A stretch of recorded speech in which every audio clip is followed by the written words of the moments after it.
ಆತ್ಮೀಯ ಬಂಧುಗಳೇ, ಶ್ರದ್ಧೆಯ ತಂದೆ ತಾಯಿಯಂದರೆ, ನಲ್ಮೆಯ ಸಾಹಿತ್ಯಾಭಿಮಾನಿಗಳೇ, ಮಾನ್ಯ DVG ಅವರು ಆಧ್ಯಾತ್ಮಿಕ, ಪಾರಮಾರ್ಥಿಕ, ಲೌಕಿಕ ಅಷ್ಟೇ ಅಲ್ಲ, ವೈಜ್ಞಾನಿಕ ವಿಚಾರವನ್ನು ಕೂಡ ತಮ್ಮ ಕೃತಿಯಲ್ಲಿ ಯಥೇಚ್ಛವಾಗಿ ಮತ್ತೆ ಬಹಳ ಸುಂದರವಾಗಿ ವಿವರಿಸ್ತಾರೆ ಅನ್ನೋದಕ್ಕೆ ಈ ಕಗ್ಗವೇ ಸಾಕ್ಷಿ ಅಂತಂದ್ರೆ ಅತಿಶಯೋಕ್ತಿ ಅಲ್ಲ.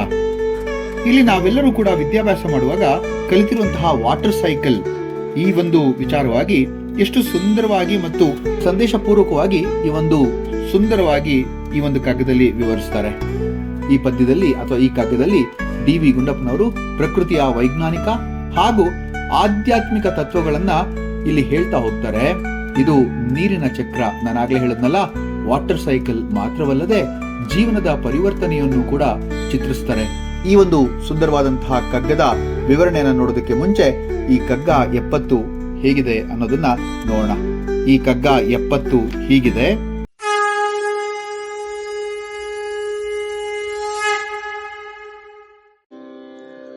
ಭೂ ವಿಷಯದಲ್ಲಿ ಪುದಿದ ರಸವಾಸನೆಗಳೆಲ್ಲ ಆವಿಯಾಗೇಳ್ದು ಮುಗಿಲಾಗಿ ಮಳೆಗರೆದು ಬಾವಿಗೂಟೆಯ ನಿತ್ತು ನರರೊಡಲ ಸೇರುವುದು ದೈವರಸತಂತ್ರವಿದು ಮಂಕುತಿಮ್ಮ.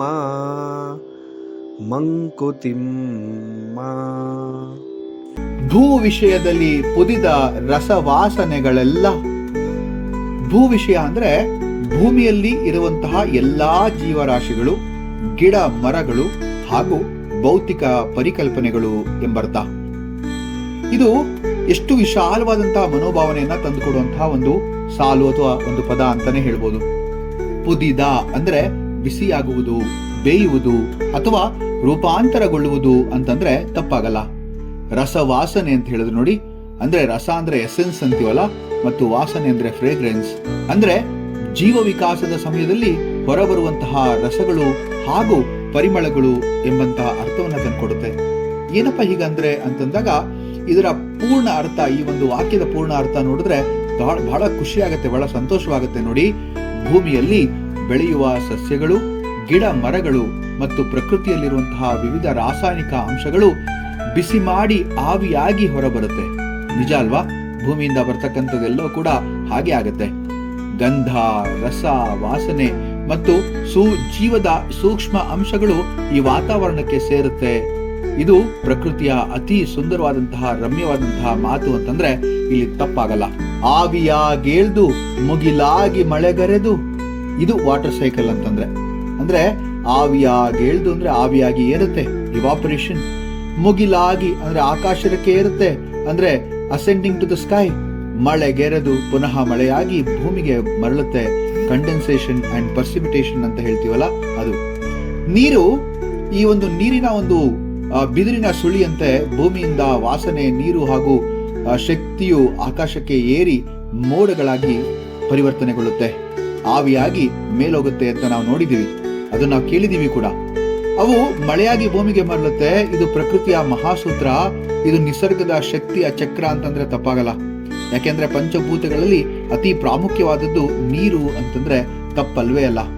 ಈ ಒಂದು ವಿಚಾರವನ್ನ ಹೇಳುವಾಗ ಎಷ್ಟು ಸುಂದರವಾಗಿ ಈ ಒಂದು ಕಗ್ಗದಲ್ಲಿ ಮಾನ್ಯ DVG ಅವರು ಇದನ್ನ ನಮಗೆ ಹೇಳ್ಕೊಡ್ತಾರೆ ನೋಡಿ. ಆವಿಯಾಗೇಳ್ದು ಮುಗಿಲಾಗಿ ಮಳೆಗರೆದು, ಅದಾದ್ಮೇಲೆ ಬಾವಿಗೊಟ್ಟೆಯ ನಿಟ್ಟು ನರರೊಡಲ ಸೇರುವುದು. ಇದು ಇಲ್ಲೊಂದು ತತ್ವಜ್ಞಾನವೇ ಇಲ್ಲಿ ನಮ್ಮ ಮುಂದೆ ತಂದು ಹೇಳ್ತಾರೆ. ಬಾವಿಗೊಟ್ಟೆಯ ನಿಟ್ಟು, ಮಳೆ ನೀರು ನೆಲದೊಳಗೆ ಸೇರಿ ಬಾವಿಗಳಲ್ಲಿ, ಹಳ್ಳದ ಹರಿವಿನಲ್ಲಿ, ಹಾಗೆ ತೊರೆಗಳಲ್ಲಿ ಇದು ಸಂಗ್ರಹ ಆಗುತ್ತೆ, ಕೆರೆ ಆಗುತ್ತೆ, ಸಮುದ್ರ ಆಗುತ್ತೆ, ಜಲಾಶಯಗಳಾಗಿ ಪರಿವರ್ತನೆಗೊಳ್ಳುತ್ತೆ. ನರರೊಡಲ ಸೇರುವುದು, ಇದು ಮನುಷ್ಯರ ಕುಡಿಯುವ ನೀರಾಗಿ ಕೂಡ ಪರಿವರ್ತನೆ ಆಗುತ್ತೆ. ಅಂದ್ರೆ ಈ ಮಳೆಯು ನೆಲದೊಳಗೆ ಸೇರಿ ಬಾವಿಗಳು, ಕೊಳಗಳು, ನದಿಗಳನ್ನ ತುಂಬಿಸುತ್ತೆ. ಈ ನೀರನ್ನ ಮನುಷ್ಯರು ಕುಡಿಯುವ ಮೂಲಕ ಅವರು ಜೀವಿಸ್ತಾರೆ. ಈ ಪ್ರಕ್ರಿಯೆ ಪ್ರಕೃತಿಯ ಸಹಜ ಚಕ್ರದಂತಿದೆ ಅಂತ ಹೇಳಿದ್ರೆ ತಪ್ಪಾಗದೇ ಇಲ್ಲ. ಕೊನೆಯಂತಹ ಎಪಿಗ್ರಾಮ್ಯಾಟಿಕ್ ಸೆಂಟೆನ್ಸ್ ಅಂತೂ ಇಲ್ಲಿ ಅದ್ಭುತ ಅಂತಾನೆ ಹೇಳ್ಬೋದು. ದೈವ ರಸತಂತ್ರವಿದು ಮಂಕುತಿಮ್ಮ. ದೈವ ಅಂದ್ರೆ ದೈವಿಕ, ಡಿವೈನ್ ಅಂತೀವಲ್ಲ, ಇದು ರಸತಂತ್ರ ಅಂದ್ರೆ ರಸಗಳ ವೈಜ್ಞಾನಿಕ ನಿಯಮ. ಹೌದು, ನಾವು ಒಪ್ಪಬೇಕಾದದ್ದೇ ಇದು. ಕೆಮಿಸ್ಟ್ರಿ ಆಫ್ ಎಸೆನ್ಸ್ ಅಂತೀವಲ್ಲ ನೋಡಿ, ಡಿವೈನ್ ಕೆಮಿಸ್ಟ್ರಿ ಆಫ್ ಎಸೆನ್ಸ್ ಅಂದ್ರೆ ಇದು ತಪ್ಪೇ ಆಗಲ್ಲ. ದೈವ ರಸತಂತ್ರವಿದು ಮಂಕುತಿಮ್ಮ ಅಂತ ಹೇಳಿದ್ರು.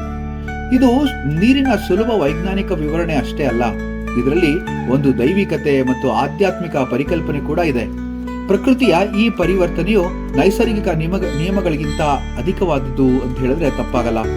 ಅದನ್ನ ಇಲ್ಲಿ ಮಾನ್ಯ ಡಿ.ವಿ.ಜಿ. ಅವರು ವಿಧಿಯ ಆಟವೋ ಅಥವಾ ಆ ದೇವರ ಲೀಲೆಯೋ ಪ್ರಕೃತಿಯ ಅದ್ಭುತ ಜಾಲವೋ ಅಂತ ಹೇಳಿ ಇಲ್ಲಿ ಕೇಳ್ತಾರೆ. ಅದು ಸುಂದರವಾದಂತಹ ಒಂದು ಪರಿಕಲ್ಪನೆಯ ಸರಿ.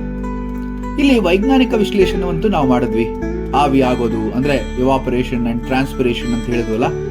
ಭೂಮಿಯಲ್ಲಿರುವ ನದಿ, ಸಮುದ್ರ, ಗಿಡ ಮರಗಳು ಬಿಸಿಯಾದಾಗ ನೀರಾವಿ ಆಗುತ್ತದೆ. ಸಸ್ಯಗಳು ಸಹ ನೀರನ್ನ ವಾಪಸ್ ವಾತಾವರಣಕ್ಕೆ ಬಿಡುತ್ತೆ. ಅದನ್ನೇ ಅಲ್ವಾ ನಾವು ಟ್ರಾನ್ಸ್ಪಿರೇಷನ್ ಅಂತ ಹೇಳೋದು. ಮೋಡಗಳಾಗಿ ಸೇರೋದು ಅಂತಂದ್ರೆ ಕಂಡೆನ್ಸ್ ಆಗುತ್ತೆ, ಅಂದ್ರೆ ತಂಪಾಗುತ್ತೆ. ಆವಿಯಾಗಿ ಏರಿದಂತಹ ನೀರು ವಾತಾವರಣದಲ್ಲಿ ತಣ್ಣಗಾದಾಗ ಮೋಡಗಳಾಗಿ ಕೂಡುತ್ತೆ.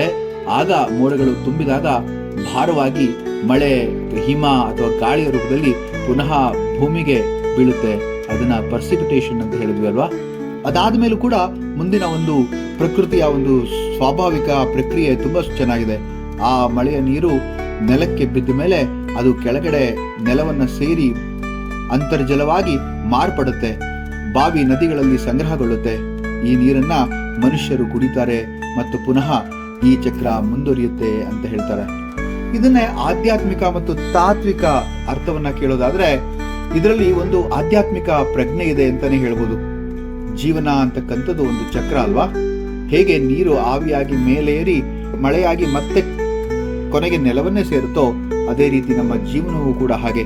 ನಾವು ಎಲ್ಲೋದ್ರೂ ಕೂಡ ನಮ್ಮ ಒಂದು ಸಂಸ್ಕೃತಿ, ಸಂಸ್ಕಾರ ಮತ್ತೆ ನಮ್ಮ ಒಂದು ಬೇರನ್ನ ನಾವು ಬಿಟ್ಟು ಹೋಗುವಾಗಿಲ್ಲ. ನಾವು ಬಿಟ್ಟು ಹೋದ್ರೆ ನಾವು ಅದು ಸರಿಯಲ್ಲ ಅಥವಾ ನಾವು ಉದ್ಧಾರ ಕೂಡ ಆಗಲ್ಲ. ನಮ್ಮ ಸಂಸ್ಕೃತಿ, ಆಲೋಚನೆಗಳು, ತತ್ವಗಳು ಕಾಲಾಂತರದಲ್ಲಿ ರೂಪುಗೊಳ್ಳುತ್ತೆ ಅಂತ ಹೇಳಿದ್ರೆ ತಪ್ಪಾಗಲ್ಲ. ಅದೇ ಮುಂದಿನ ತಲೆಮಾರಿಗೆ ಒಂದು ದಾರಿದೀಪವಾಗುತ್ತೆ ಕೂಡ ಹೌದು. ನಾವು ನೀಡುತ್ತೆ ನಮಗೆ ಮರಳಿ ಸಿಗುತ್ತೆ ಅಂತ ಹೇಳುವಂತ ಮಾತಿದೆ. ಕರ್ಮ ರಿಟರ್ನ್ಸ್ ಅಂತ ಕೇಳಿದಿರಲ್ವಾ. ನಾವು ಯಾವುದೇ ಒಳ್ಳೆಯ ಅಥವಾ ಕೆಟ್ಟ ಕ್ರಿಯೆಯನ್ನ ಮಾಡಿದ್ರು ಕೂಡ ಅದು ನಮಗೆ ಮರುಕಳಿಸುತ್ತೆ ಎಂಬಂತಹ ತತ್ವ ಇಲ್ಲಿದೆ. ನೀರು ಆಕಾಶಕ್ಕೆ ಏರಿ ಮಳೆಯಾಗಿ ಮರಳಿದಂತೆ ನಾವು ನೀವು ಮಾಡಿದಂತಹ ಪ್ರಭಾವ ಅಂದ್ರೆ ಕರ್ಮ ಏನಿದೆ ಅದು ನಮಗೆ ವಾಪಸ್ ನಮಗೆ ಮರಳಿ ತಿರುಗುತ್ತೆ. ಇಲ್ಲಿ ಪ್ರಕೃತಿ ಎಷ್ಟು ಪವಿತ್ರ ಅಂತಕ್ಕಂಥ ಮಾತನ್ನು ಕೂಡ ಇಲ್ಲಿ ನಾವು ಹೇಳ್ಬೋದು. ಪ್ರಕೃತಿಯ ಎಲ್ಲಾ ಅಂಶಗಳು ಕೂಡ ಪರಸ್ಪರ ಸಂಪರ್ಕದಲ್ಲಿರುತ್ತೆ, ಜೋಡಣೆಯಲ್ಲಿರುತ್ತೆ.